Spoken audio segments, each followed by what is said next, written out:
What we want to do is just very quickly, so that folks can get a sense of who's here and who the other folks are. We're going to go around and ask everybody to do a very, very quick intro, just your name and your organization or your affiliation.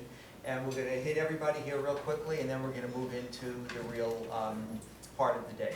So why don't we start, Amanda, let's start with you since I see you first. Introduce yourself. Stand up when you do this, and we have mics here so that we can actually hear you.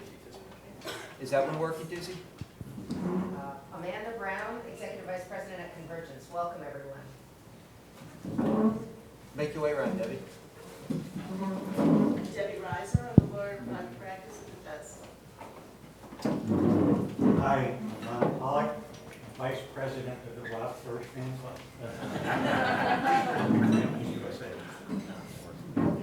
Good morning, I'm Mark Zitter, Chair of the Zedema Project, and also working with Convergence on the California Health Reform Initiative. Who's next? Okay, Rita, Tom, go ahead. Tom Dunn, friend of Rob. Hi, I'm Rita Walters, a member of the Board of Trustees here.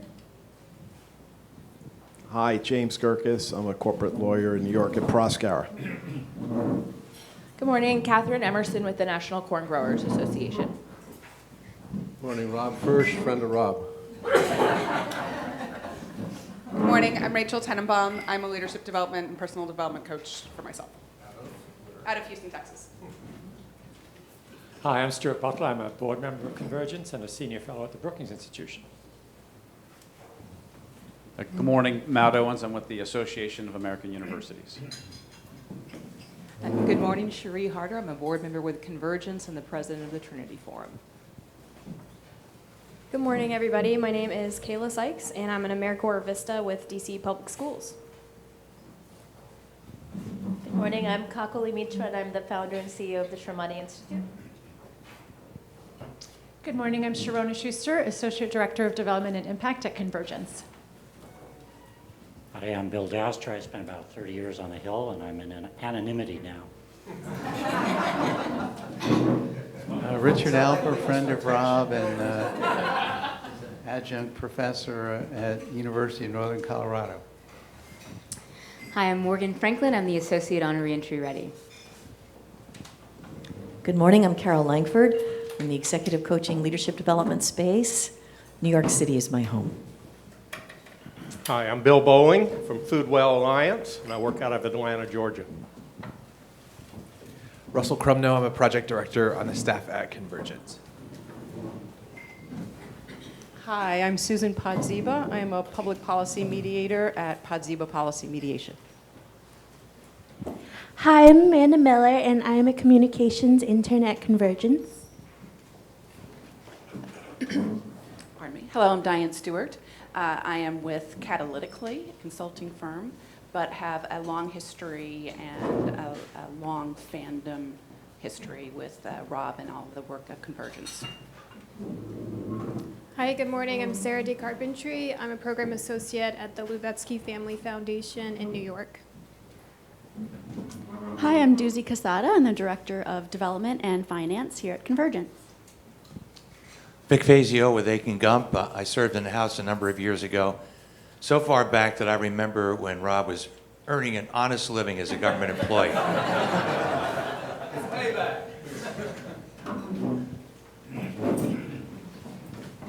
Hi, I'm Jeff Weisglass. I'm a member of the board of Convergence. I'm from Chicago, and I am a passionate advocate of political bridge building. Hi, I'm Bob Chase. I'm a fellow at Seton Hall University, formerly actually the founding director of Intersections International. My charge at Seton Hall is to do our U.S.-Pakistan work that began right here. So good to see you. Hi, good morning. I'm Isabel Hinestrosa. I'm the project associate on the Future of Health project at Convergence.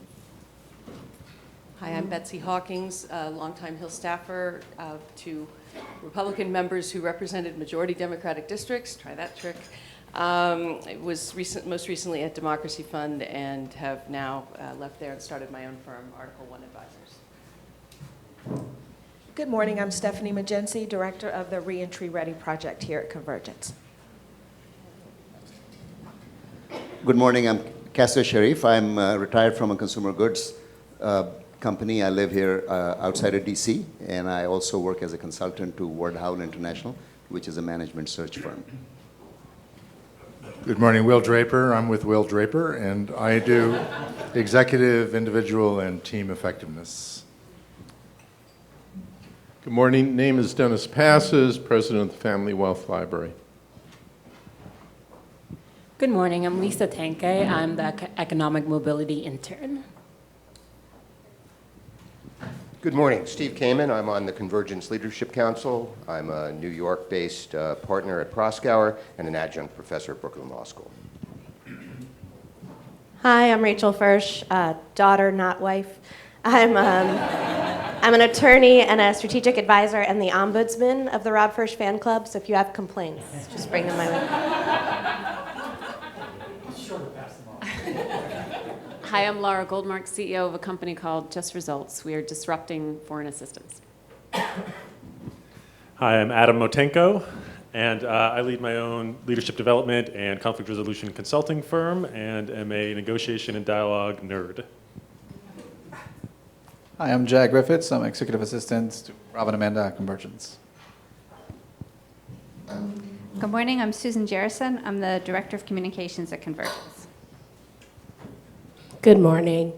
My name is Lindsay Tirico. I work at United Way Worldwide as the Director of Policy and Advocacy. Good morning, everyone, and welcome. My name is Jean Molino, and I am Chair of the Convergence Board. Good morning. My name is Jeff Caden. I'm an adjunct professor at Montgomery College for Law and Economics. Good morning, everyone. My name is Brittany Ikwagu, and I am the intern for the Future of Health Project. Hi, good morning to everybody, and sorry if my back is to you. My name is John Jacob. I am a member of Convergence's board and partner and head of the healthcare and life sciences practice at Aiken Gump. Good morning, everyone. I'm Art Taylor. I'm president and CEO of the BBB Wise Giving Alliance, and I'm a leadership council member. Okay. Is that it? We got everybody? Yes, we did. Okay. Oh, late arrival. Yes, Craig. We have a late arrival. Hi, I'm Craig Obie. I'm Chief of Government Relations at the American Psychiatric Association, my latest incarnation after a number of roles around DC, including being Ron Pollock's deputy at Families USA. So. Okay, thanks, Craig. Any other late arrivals? Okay. Rachel, first, are you holding hours like, what is it, like 10 to 12? 24/7. 24/7. Okay. That's really good. Rob, isn't it great when your children come to these things? It's terrific.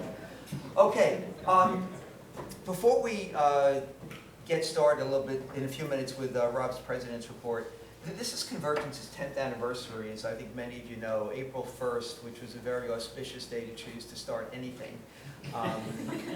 10 years ago, Convergence started. And we're kind of threading acknowledgments, recognition, and reflections on Convergence's first 10 years throughout pretty much anything we're doing right now. And we've got 6 folks who have been very involved with the organization who are going to share very brief reflections on Convergence. I'm not going to introduce them. I'm going to allow them to introduce themselves. My hope is just that they know the order in which they're supposed to come up here. We will see how that happens. Thank you for being good, Cherie. Come on up.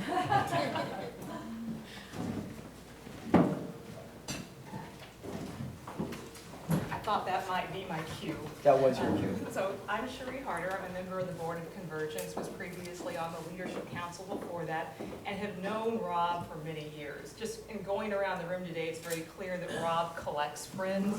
I was part of that collection. I actually met Rob 20 years ago or more when I was a young staffer at Jack Kemp's think tank Empower America, and we were pitted against each other in a debate on welfare reform. Rob gave me a ride back to the office. We started talking, and the conversation has continued 20 years since. Rob had a vision at that point, which has been refined over time by many of the people in this room, to convene people across difference, not to paper over differences or try to merely cajole entrenched sides into ceding a little ground, but to build trust, to build relationship, and try to take on some of the big, important, most gridlocked issues. And if that's not a big, hairy, audacious goal, I don't know what is.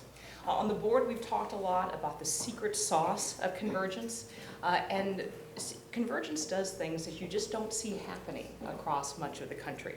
They build trust, they build relationships, they structure the discussions and the interactions in a way to increase and build that relationality rather than destroy it.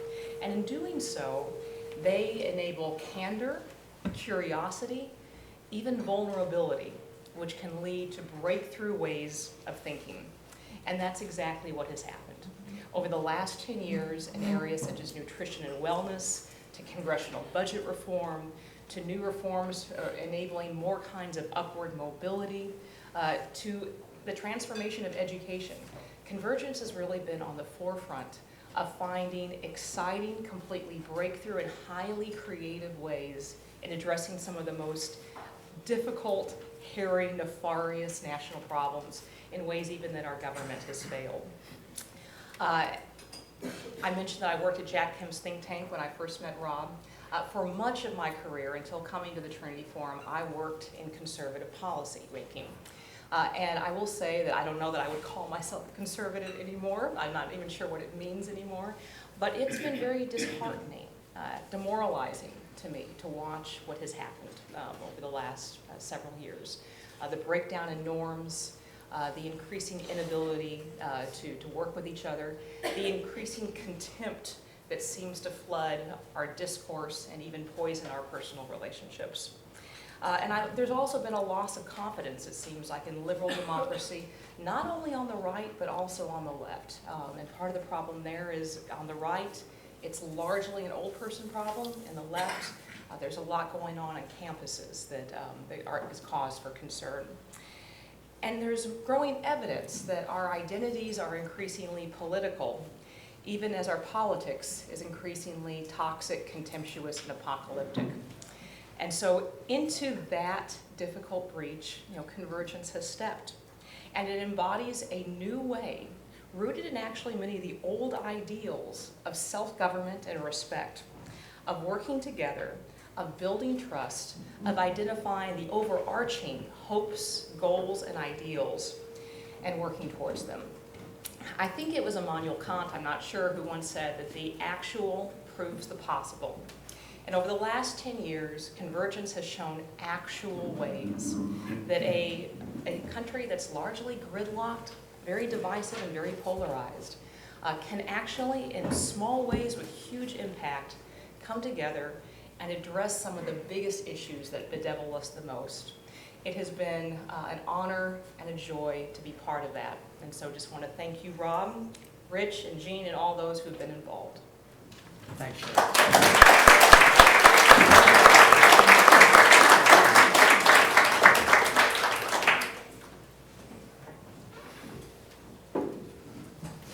Good morning. I'm here because, as I said, I'm vice president of Rob's fan club. I was told, by the way, that we only have 3 minutes, and Susan, who was orchestrating this, promised that at the 20th anniversary, I might have 3 hours. So, those of you who are around 10 years from now, and I try to collect on the promissory note, there it is. 2 words about convergence, and that is sweet disruption. That is the way I think about convergence. And it's very different than destructive disruption. And what I want to talk about very briefly is where I think convergence has made a huge difference in an area that I care deeply about, namely with respect to health reform. Those of you who know something about the history of health reform know that there are numerous presidents, starting with FDR, Truman, Kennedy, even Richard Nixon, the Clintons, that tried to adopt health reform without success. And each time that occurred, there was always one very significant special interest group that stood up, spent a fortune to try to defeat health reform. Most recently in the Clinton iteration, it was the insurance industry. Previously, it was the American Medical Association, pharma, and so on. What Convergence has done that I thought has made an enormous difference, and I'm thrilled to have had a little part of it, is that Convergence brought together the key stakeholders in America's healthcare system to see if we could find common ground about possible reform. And that meant we brought together the consumer organizations, business, labor, the hospitals, the insurers, the pharmaceutical companies, the American Medical Association, and we actually did find common ground. And that common ground was in terms of expanding coverage to the tens of millions of people who don't have it. And one of the things that really occurred as a result of those discussions was that we agreed upon, we had common ground about the most significant architecture that ultimately formed the Affordable Care Act, namely expand the Medicaid program for low-income people and to expand coverage in the private sector with subsidies for those people who couldn't afford it. Without Convergence, without that effort of trying to bring together strange bedfellows, we could have repeated unfortunate history. And thankfully, because of the work of Convergence, we actually did something very different. So I guess I want to just say that in this very contentious period, what Convergence is doing is extraordinarily important. It's not just finding common ground, but it's building trust. And boy, do we need to find greater trust in this very contentious period. So I'm thrilled to be a part of Convergence. I'm thrilled to be part of the next iteration of Convergence with respect to healthcare, which is continuing. And hopefully we will find common ground for the next iteration of changes in America's healthcare system. So Rob, thank you very much. Thanks.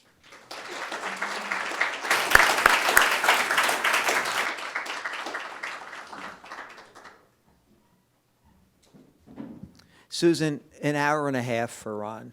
I know 3 just feels like a lot to me. Not that that wasn't good and very heartfelt, Ron.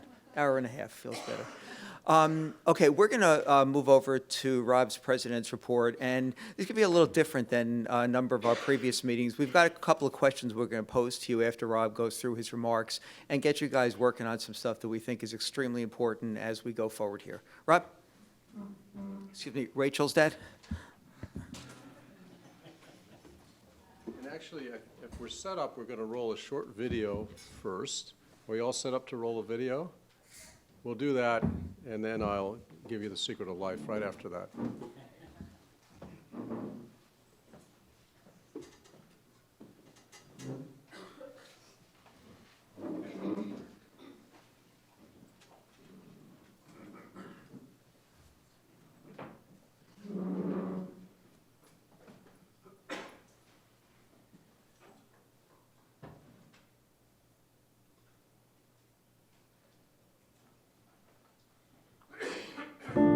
It's no secret that America feels more divided than it has for a long time. And you see this on television, exaggerating conflict to boost ratings or hyping opposing views to look balanced. For some, it's the way careers are built and money is made. Powerful interest groups and the political candidates they support are often locked in hard-line positions and demonize each other. For their side to win, the other side has to lose. And if gridlock is an unsolvable problem, then the best we can hope for is status quo. We're stuck. Are there other ways to create change than each of us pushing our own agenda as hard as we can? There are many people of great decency who really want to solve problems and they have no place to really talk to each other, build trust and get beyond the surface differences they have. I started Convergence because there was a need for a new level of problem solving in the United States. There are ways, and there are mechanisms, and there are approaches by which people who disagree can actually see each other's humanity, hear each other, and find ways to work together toward common purpose. Founded on the idea that there are antidotes to gridlock and partisanship. Stronger and more lasting solutions can emerge if we foster more communication and more cooperation among those who disagree. It's always good to meet new people and engage in back and forth with them so that they push your own thinking. Whenever you engage in this kind of challenging give and take and, tough conversations, that when you come out on that other end, you develop, if not lifelong friends, lifelong colleagues.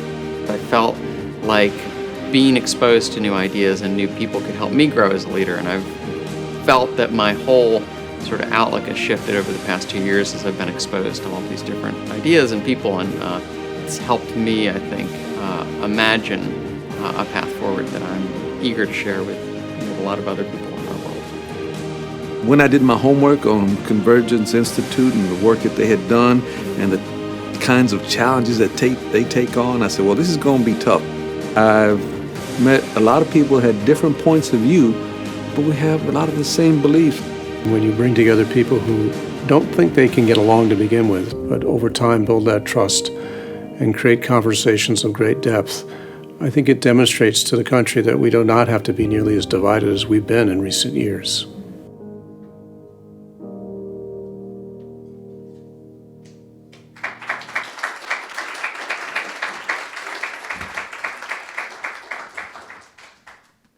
So that video was put together, and he's here. Scott, stand up and introduce yourself. I don't think you're here for the go-around. Scott Dalgo.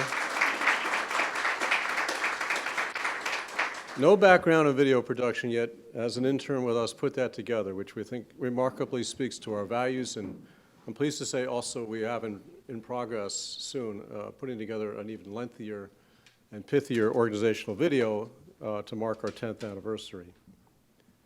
So I got more to say today, but I'll try to be eloquent and interesting all the way through.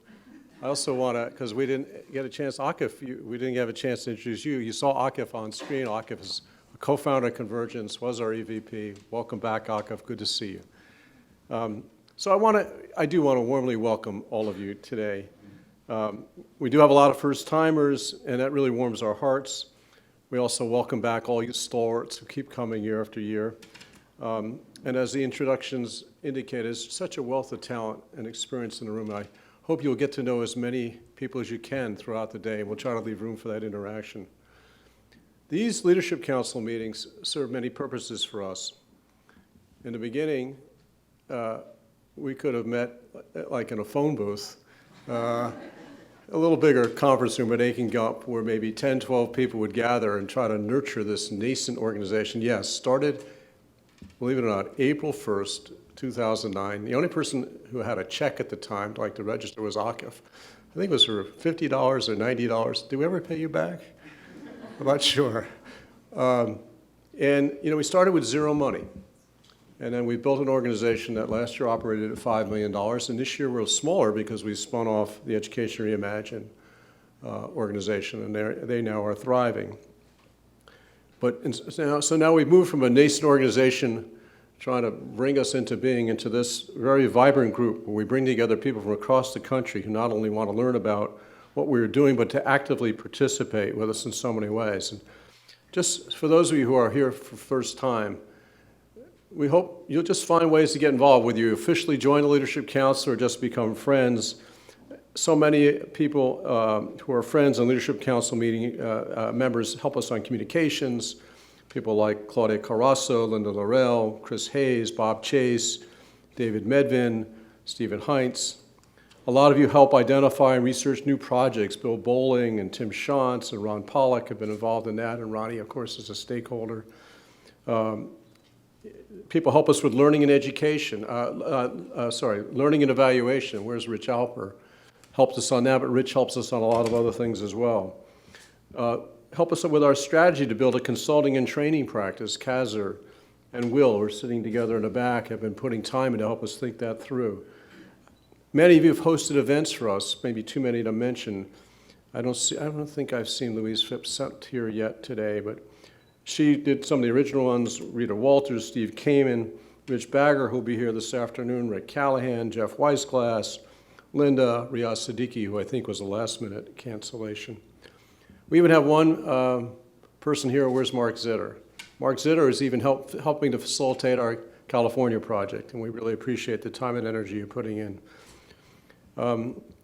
We also rely heavily on Vic Fazio. Every time we have some issue relating to Congress and policy, I go by and tap his wisdom as a former member of Congress. And yes, we did work together a bit, I believe on the Select Committee on Hunger years ago, and that was really great. So Vic's a tremendous asset. And then I want to mention one other person who's also helped us on personnel searches we've done, helps us on strategy, and is my personal fashion coach. And you might be able to guess who that person is. She's also offered to be an ombudsman this morning. So people help us in so many ways. And what I want to say is, and I think you understand this instinctively about us, that we are an organization of relationships. And that all of you, as you contribute your talent, your knowledge, your information to us, that's what's helped us grow. You also all help us financially, and we're going to get to that too, how we need even more help. But the connections you've made to people who can give, your ability to be generous with us has been most appreciated. I'm going to interrupt for a second. Well, there's two people I've just noticed who've come in that I didn't see as being introduced. Arif, maybe just interlude for a second. Introduce yourself for a second, name and organization. And Marvin, Arif Ali at Deckard. And Marvin, just stand up and introduce yourself for a second. Marvin Johnson, founder of the Center for Alternative Resolution, private mediator and conflict resolution consultant. And an old friend. So yeah, I think if there's anyone else, we'll introduce you afterward. Anyway, thank you. All of you collectively help elevate the entire organization, and we're excited about where we can go together with those who've been with us for a long time, but also those of us who are new. I want to make one other special mention, and she's going to be surprised by this, and that's a first-timer, and that's Kat Emerson. And I have trouble actually not getting a little emotional about this. I think you all know this about me. Kat's late father, Bill Emerson, is actually deeply part of the origin story of Convergence. When I was staff director of the House Nutrition Subcommittee for Leon Panetta, and I was very progressive liberal advocate. I went to work for Leon, and we had the jurisdiction over the food stamp program and nutrition programs. And those of you remember the millions of pounds of cheeses and caves we had back then, we had to deal with that. And I was told, you'll never be able to work with your ranking minority member, the Republican on the committee, Bill Emerson. He's a Reagan Republican. Well, nothing could have been further from the truth. He was a sweet, compassionate man. He and Leon and our staff, and I as a staff member, had field hearings around the country. They formed a bond and they introduced bipartisan legislation every year. And for me, it became the model of what's possible, that people of great decency who want to solve problems can work together. And it's really an important part of the origin story. And Kat, we're delighted to have you here today and getting acquainted with us. So let me move on to the rest of what I want to say. As I say, I have a little more to say than usual, but as many of you know, as part of this 10th anniversary year, we've been holding salons around the country to engage with people about what they're thinking and feeling about the state of our country. Here's some of what we heard. Many are deeply concerned about the profound loss of civility and trust across differences dating well back beyond the 2016 election. They have concern about the role of the media in fanning the flames of division. They lament the absence of courageous leadership, and then also about the lack of agreement about reality and facts. Some go as far to think that a civil war may be coming. Someone I respect and I think is quite sober. And then I've heard widespread predictions that no matter what the results of the 2020 presidential elections, there's likely to be street violence. There's a concern that we live in silos, and we don't have ready ways to relate to people who see and experience the world differently than we do. And there's also a concern that the widening economic divide is contributing to our political divide and loss of civility. So those were some pretty heavy-duty concerns we heard, and pretty universal as we went all around the country on these salons. And yet most people remain optimistic. They have faith in the younger generation. They see that many people want to talk, and at least some conversations are starting. They see that the business sector can be an increasingly active and effective socializing force for positive change. For those who feel our democratic institutions are deeply threatened, they are heartened that people across political parties are working together to protect them.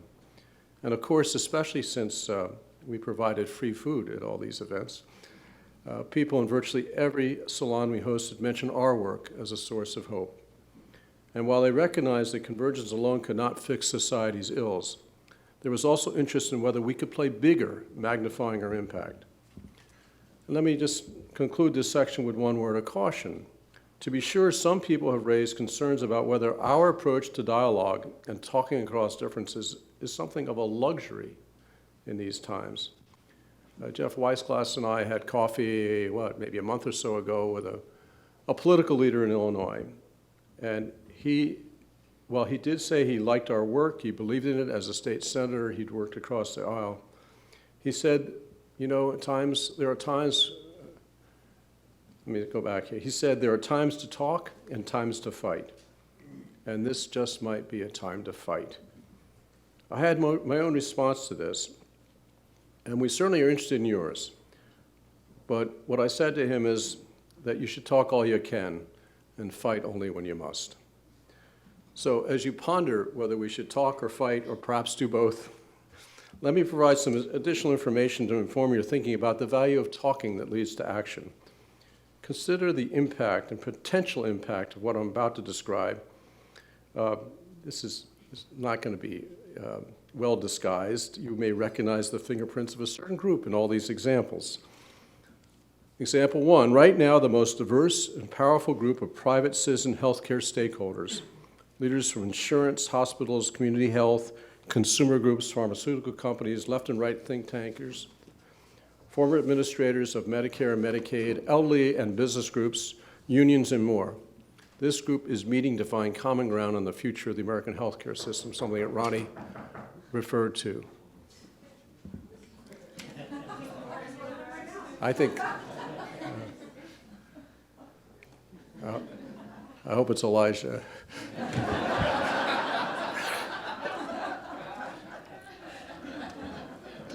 This group has met 5 times already and will continue throughout 2019 to develop a blueprint for healthcare reform by early 2020 under the transcendent leadership of Karen Hederman on our staff. Also, a subset of these folks met in 2017 and is credited with developing ideas that at that time provided real hope for bipartisan cooperation in the Senate. So think about that and think about what kind of impact that's having already and could have. Example 2, on June 26th of this month, a group of over 20 stakeholders representing public and private prisons, community and reentry groups, advocacy organizations and think tanks left and right, formerly incarcerated people, correctional officers, experts on women's experience in prisons, state and local government organizations, mental health experts, and others will issue consensus recommendations on how people leaving prison and jail, about 600,000 people a year, can be more likely to return to society successfully. These stakeholders reflect a full range of political and experiential diversity and may well be joined, we hope, may well be joined by some leadership of the U.S. Senate, even though most of our recommendations affect the state and local policy level. In addition, this group has at least begun discussions and is working ways to try to move forward implementation of these ideas, potentially through pilot projects. We'll keep you posted on that. Oh, I just gave away the group. Example 3. Some of you may be aware that in 2015, an unprecedented diversity of education leaders and practitioners issued something called a transformational vision for education in the U.S. Let me quote briefly from their report.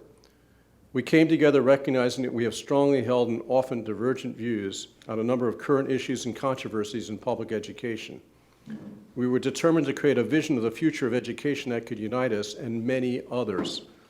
At the start of this process, we were a collection of individuals on a battlefield, fighting often against each other for our own answers to the problems of our current education system. Through this process, we discovered that each of us to a person shares a fundamental commitment for all children to learn and thrive regardless of their circumstances. United in this commitment, we work together to reimagine education for all children. When the statement was complete, the stakeholders didn't want just a statement to come out. And they turned to this convening group, whose name shall remain anonymous for another 30 seconds, and said, can you make the pivot from dialogue to action? You are the only group all of us trust. And so over the last 3 years under Kelly Young's leadership, they have begun to broaden their board, bring in other stakeholders, raise money, create a transformational work plan, and now we've spun them off on January 1st as an independent nonprofit operating at over $2 million a year. They're working with an important center up at Harvard, and they are already reaching thousands of teachers, administrators, learners around the country to build out what they call the learner-centered education movement, and we're very proud of what they're doing.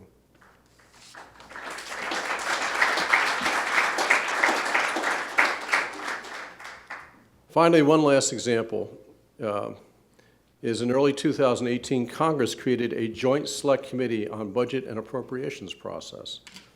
Among the very few outside witnesses the select committee asked to testify were representatives of the Building a Better Budget Process project, which is called B3P. And one of those witnesses, where's Matt? Matt Owens. Matt Owens is one of the witnesses who testified so effectively on behalf of the group. The B3P group had just completed 2 years of work to reach agreement on a series of ideas to improve the federal budget process and avert future government shutdowns, despite the fact that members of the group stood wholly at odds on substantive budget issues. The Joint Select Committee included several of the central ideas of B3P in its recommendations, but unfortunately, under the rules of that committee, needed a supermajority to report them out. And so those ideas didn't go forward. But even in this Congress, a lot of attention on budget process reform, Senate Budget Committee holding hearings, bills being introduced, and many of our ideas are continuing to go forward. Before I make a concluding comment, I want to just do a very quick acknowledgement of one person who doesn't get a lot of public attention, and that's Stuart Butler. Virtually every one of these projects, Stuart's squirming now. Stuart has either been a stakeholder or actually conceived of these projects. And even though he claims he's not a fundraiser, he has opened the door to foundations. So Stuart, thank you for all the guidance and work you've done. So I've given you a bunch of examples, of impact, and all these, of course, are work of Convergence. We could give more examples, like the terrific dialogue now underway in California involving Mark Zitter that mirrors on healthcare that mirrors our national project.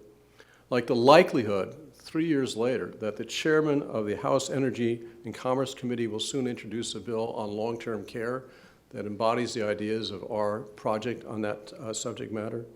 And last week, key participants of our Working Up project, led by Russell Crumnow, actually continued to do some important negotiations on issues before Congress affecting job quality, left and right kinds of participants.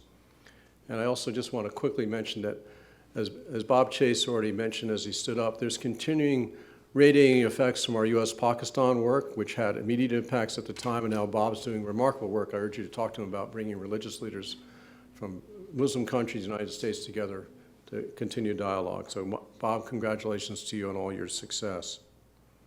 I hope you found these examples useful and compelling. A lot of people are always looking for more information about our impact. I think our impact, as I'll explain later, isn't just that the world changes just because we put together people, but the very fact we have people talking to each other at these levels is helping to deal with this so-called culture of contempt that seems to be growing in the country. And later today, you'll actually hear even more texture from our leader on learning and evaluation, Sharona Schuster, who will give even more information about what we've documented in terms of impacts of our work. So now that I've given you all that about our work and our impacts, I want to talk a little bit about our vision for the future and wrap up with you.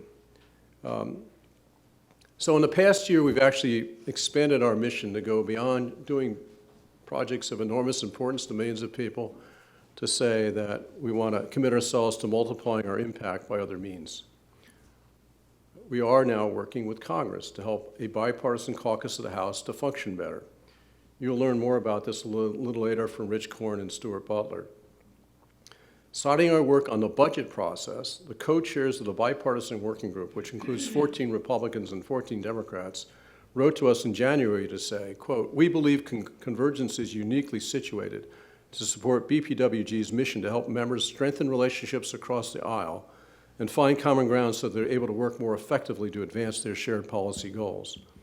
Rich and Stuart will tell you especially about a very successful May 2nd half-day retreat we facilitated for them.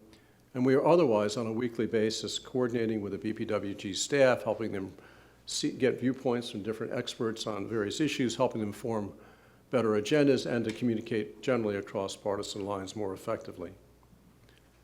In another step to expand the reach of our work, we are working on consulting and training to take our methodology out, and later you will also learn and be engaged in a very active conversation about the work we are doing to figure out how we might consult and train and not only spread our gospel about how we do things, but also potentially have a revenue source for Convergence. So I urge you to take a look at that, and there's some exciting new possibilities there. So these are examples of our work with Congress and Explore Consulting and Training all fit within a much larger vision of the kind of world we want to create. Convergence's track record of success on K through 12, healthcare reform, nutrition and wellness, long-term care, economic mobility, incarceration, and more is actually beyond dispute. In every issue we touch, we have successfully built trust among former adversaries, generated not otherwise possible solution sets, and catalyzed unlikely alliances for change. Furthermore, as I mentioned, our approach creates virtuous cycles of what we call radiating impacts. By transforming the relationships of those we convene, they work far better together over time and not just in the moment. They, in turn, spread the power of collaborative problem solving into their own worlds, often becoming converts to this mindset.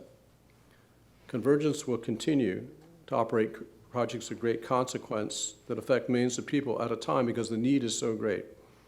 But there's only so much that Convergence alone can do. We cannot run all the projects that are needed, nor can we alone train and consult with all the people who could benefit from what we know.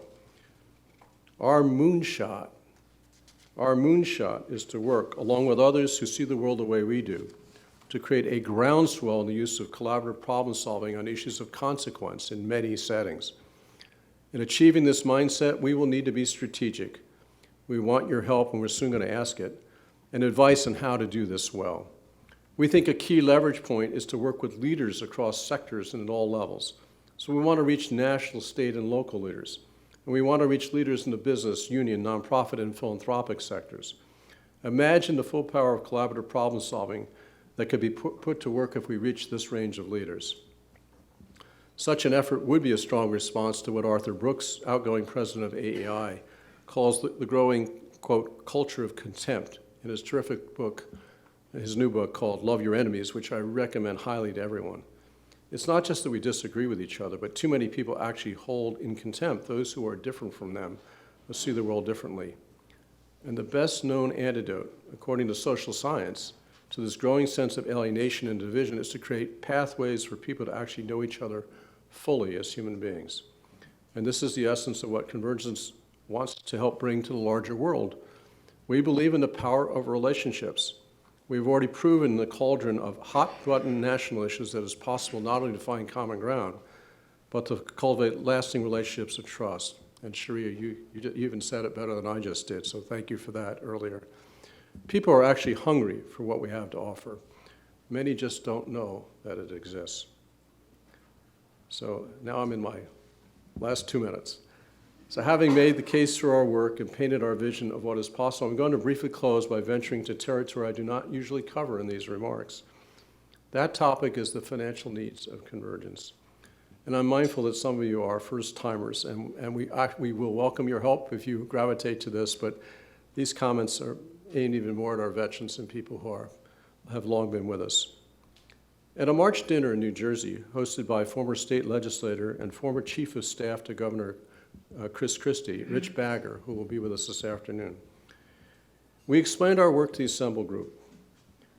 While we also explained that when we also explained that we are now a $3 million a year operation and facing financial constraints, there was an immediate response from an individual who recently led one of the largest foundations in New Jersey. He asked incredulously, "Why aren't you a $10 million operation? With all your success and what the country needs now, your approach should be richly supported." We're no fools. We've enrolled that person, and he's working to get us some nice appointments. But we need a lot more help from a lot more people. After years of growth, we are in a period of challenge to make Convergence a sustainable organization capable of implementing our strategic plan and taking calculated risks as opportunities arise. That's why we started a special campaign last year and are heightening our requests for help for those we count as friends. And I want to express my appreciation for a high level of support that so many of you have already provided. This year, we need to raise an additional $2 million from currently uncommitted sources. Some of this will come from foundations and old friends, but there's an urgent need to build out our pipeline of donors, most especially those with high net worth, even as we treasure every single dollar anyone contributes. Later today, our terrific new board chair, Jean Molina, will briefly return to this topic to ask your help. There'll be no uncomfortable asks made of you in the room to pledge or to sign over, your children to us. But it'll just be a plea for everyone to do what you can to contribute at your comfort level and to make extraordinary efforts, maybe beyond your comfort level, to enroll others in our important work. Thanks very much. I'm going to turn it back to Rich. I don't know if we have time for any questions or whether we should move directly to the table discussions. About 10 minutes ago, we would have had time. Okay, so I think we're going to move to the table discussions. Thank you very much. Thanks, sir.